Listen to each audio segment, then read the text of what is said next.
क्षीराब्धि में 10 सहस्त्र योजन लंबा, चौड़ा और ऊंचा त्रिकुट नामक पर्वत था। वह पर्वत अत्यंत सुंदर एवं श्रेष्ठ था। उस पर्वतराज त्रिकुट की तराई में ऋतुमान नामक भगवान वरुण का क्रीड़ा कानन था। उसके चारों ओर दिव्य वृक्ष सुशोभित थे। वे वृक्ष सदा पुष्पों और फूलों से लदे रहते थे। उसी क्रीड़ाकानन ऋतुमान के समीप पर्वतश्रेष्ठ त्रिकुट के गहन वन में हथनियों के साथ अत्यंत शक्तिशाली और अमित पराक्रमी गजेंद्र रहता था। एक बार की बात है, गजेंद्र अपने साथियों सहित प्यास से व्याकुल हो गया।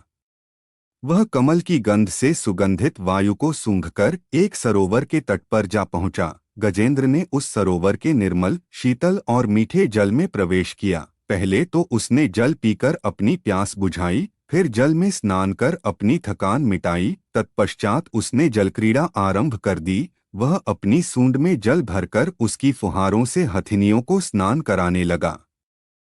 तभी अचानक गजेंद्र सूंड उठाकर चिल्लाया। पता नहीं किधर से एक मगरमच्छ ने आकर उसका पैर पकड़ लिया था। गजेंद्र ने अपना पैर छुड़ाने के लिए पूरी शक्ति लगाई, परंतु उसका वश नहीं चला।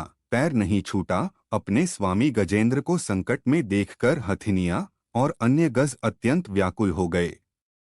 वे सूंड उठाकर चिंघाड़ने लगे और गजेंद्र को बचाने के लिए सरोवर के भीतर बाहर दौड़ने लगे। उन्होंने पूरी चेष्टा से बचाने की कोशिश की, लेकिन सफल नहीं हुए। गजेंद्र स्वयं को बाहर खींचता और ग्राह गजेंद्र को भीतर खींचता।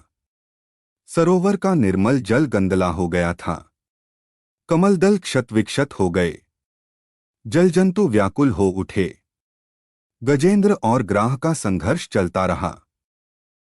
अंततः गजेंद्र का शरीर शिथिल हो गया। उसके शरीर में शक्ति और मन में उत्साह नहीं रहा, परंतु जलचर होने के कारण मगरमच्छ की शक्ति में कोई कमी नहीं आई। उसकी शक्ति बढ़ गई। वह नवीन उत्साह से अधिक शक्ति लगाकर गजेंद्र को खींचने लगा। असमर्थ गजेंद्र के प्राण संकट में पड़ गए। उसकी शक्ति और पराक्रम का अहंकार चूर-चूर हो गया। वह पूर्णतया निराश हो गया।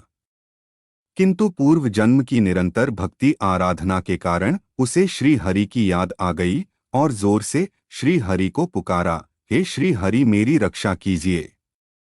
गजेंद्र की स्तुति सुनकर सर्वात्मा सर्वदेव रूप भगवान विष्णु प्रकट हो गए। गजेंद्र को पीड़ित देखकर भगवान विष्णु गरुड़ पर आरूढ़ होकर अत्यंत शीघ्रता से उक्त सरोवर के तट पर पहुंचे। गजेंद्र को अत्यंत पीड़ित देखकर भगवान विष्णु गरुड़ की पीठ से कूद पड़े और गजेंद्र के साथ ग्राह को भी सरोवर से बाहर खींच लाए और तुरंत अपने तीक्ष्ण चक्र से ग्राह का मुंह फाड़कर गजेंद्र को मुक्त कर दिया। ब्रह्मादि देवगण श्री हरि की प्रशंसा करते हुए उनके ऊपर स्वर्ग से फूलों की वर्षा करने लगे। सिद्ध और ऋषिमहर्षि परब्रह्म भगवान विष्णु का गुणगान करने लगे। गजेंद्र दिव्य शरीरधारी हो गया। उसने विष्णु के चरणों में सिर रखकर प्रणाम किया और भगवान विष्णु के गुणों की प्रशंसा करने लगा, स्तुति करने लगा।